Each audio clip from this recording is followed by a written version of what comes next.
I have been sitting on this for weeks and I can't wait to share with you guys because I believe that this is the best, not one of the best dive watch that Omega has produced in the last 10 years or so. This is the brand new Omega Seamaster Planet Ocean, and it is without a doubt badass.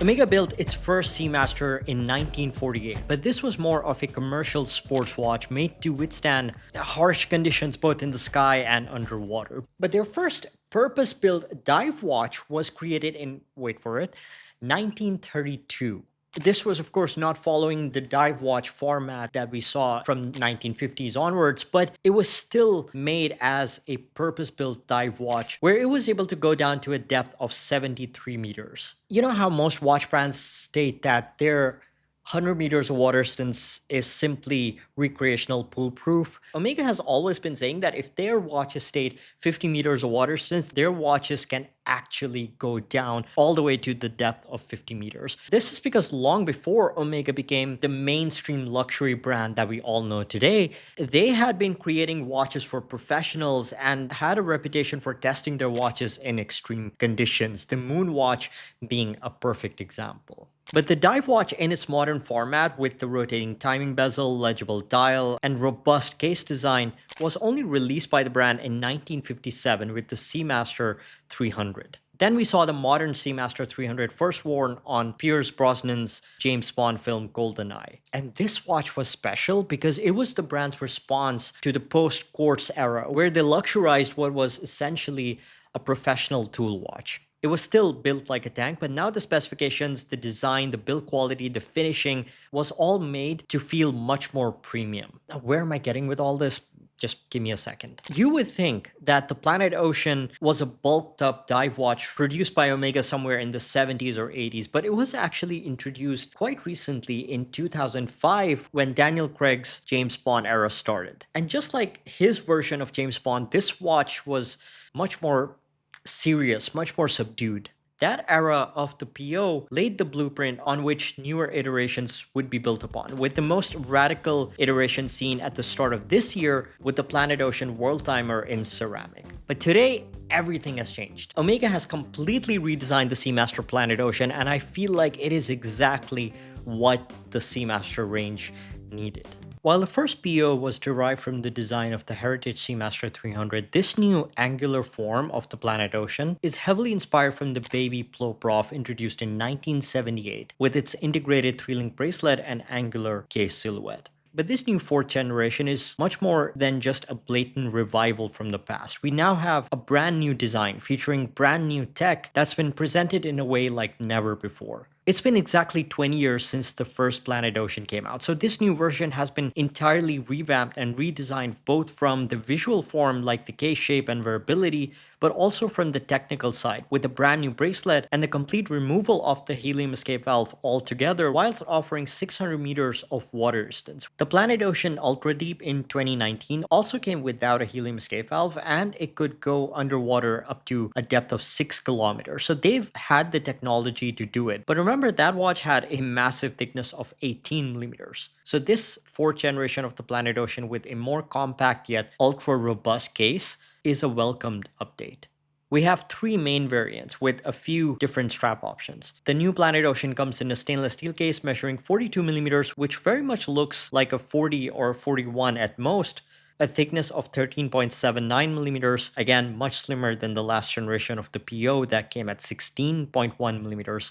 And my calipers just gave in, so I wasn't able to get the precise lug to lug, but it definitely seemed to be just under 50 millimeters, as there was no extended overhang on my slim 6.2-inch wrist size.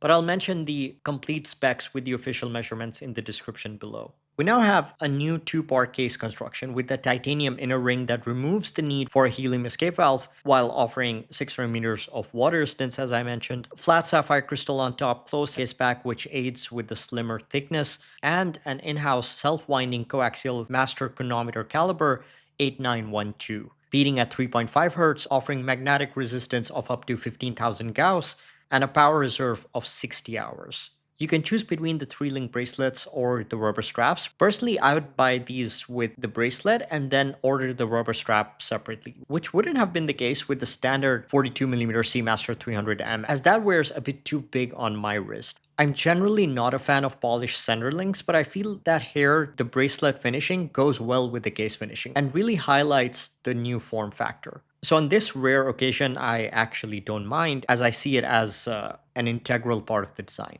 And yes, you do get an on-the-fly micro adjustment on the clasp for that perfect fit.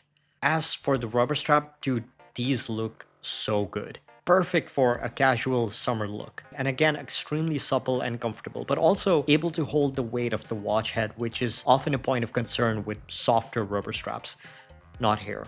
Now today I'm wearing my 36mm Seamaster 300, the mid-size version. I feel sized out from most of the current professional lineups from the brand. The Seamaster 300Ms in 42, the Speedmaster Professionals. That's why I love my 36mm mid-size Seamaster. I'm not saying that the current versions are unwearable. They're not. I can pull them off. But there's a reason why I gravitate more towards the Aquaterras and the Railmasters in 38, because I feel that those are the closest in terms of size that I'd be comfortable with. But this is the first time that every side, every dimension just works perfectly, in my opinion. Like, this is it. I finally have a modern dive watch from Omega that I aspire to own, that fits as a modern do-anything sports watch. No overhang because of that compact lug-to-lug, the case shape, the dial, the bezel, the segmented case construction that makes the already reasonably slim height appear even slimmer. All of these factors make it a strong contender for even small to medium-sized wrists.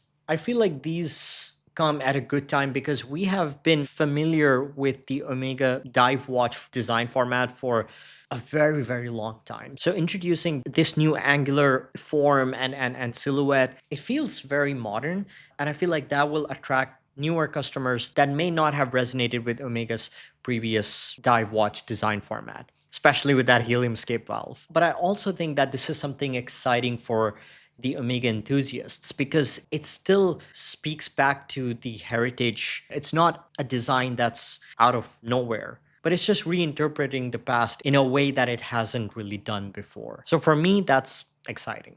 I want to know what you guys think because I honestly love the design. I love the innovation. I feel that the innovation here is worthy of the brand, ties back to its technical heritage, reminds us why we love Omega. It's not because it's the moon watch. It's not because it's James Bond's watch of choice. It's because Omega has always been pushing the boundaries of mechanical timekeeping since before most Swiss watch brands even existed. And yeah, let me know in the comments which one of these is your favorite. What do you think? What other colors do you want to see in this new Planet Ocean format? That's it from me. Don't forget to like and subscribe if you enjoyed this video. Thanks for watching, and I'll see you in the next one. Take care.